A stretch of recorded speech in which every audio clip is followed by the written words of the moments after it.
حضرت زید بن ثابت رضی اللہ عنہ سے مروی ہے کہ نبی اکرم صلی اللہ علیہ وآلہ وسلم نے ارشاد فرمایا، میں تم میں اپنے دو نائب چھوڑ کر جا رہا ہوں، ایک تو کتاب اللہ ہے جو کہ آسمان و زمین کے درمیان لٹکی ہوئی رسی ہے، اور دوسری چیز میرے اہل بیت ہیں، اور یہ دونوں چیزیں کبھی جدا نہیں ہوں گی یہاں تک کہ میرے پاس حوض کوثر پر آ پہنچیں۔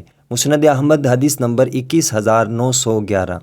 حضرت عبداللہ بن عمر رضی اللہ عنہ فرماتے ہیں، رسول اللہ صلی اللہ علیہ وآلہ وسلم مسجد میں اس طرح داخل ہوئے کہ آپ صلی اللہ علیہ وآلہ وسلم کا ایک ہاتھ حضرت ابوبکر رضی اللہ عنہ پر تھا اور دوسرا ہاتھ حضرت عمر رضی اللہ عنہ پر۔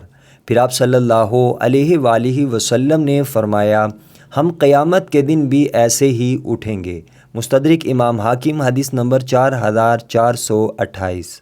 حضرت زید بن ارقم رضی اللہ عنہ فرماتے ہیں، رسول اللہ صلی اللہ علیہ وآلہ وسلم مکہ اور مدینہ کے درمیان 5 بڑے بڑے درختوں کے قریب ٹھہرے۔ لوگوں نے درختوں کے نیچے صفائی وغیرہ کی۔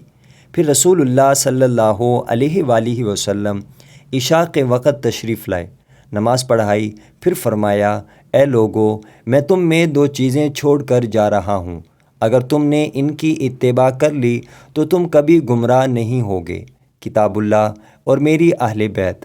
پھر آپ صلی اللہ علیہ وآلہ وسلم نے فرمایا، کیا تم جانتے ہو کہ میں مومنوں پر ان کی اپنی جانوں سے بھی زیادہ حق رکھتا ہوں؟ آپ صلی اللہ علیہ وآلہ وسلم نے یہ الفاظ 3 مرتبہ فرمائے۔ لوگوں نے کہا، جی ہاں۔ تو رسول اللہ صلی اللہ علیہ وآلہ وسلم نے فرمایا، جس کا میں مولا ہوں تو علی بھی اس کا مولا ہے۔ مستدرک امام حاکم حدیث نمبر 4577۔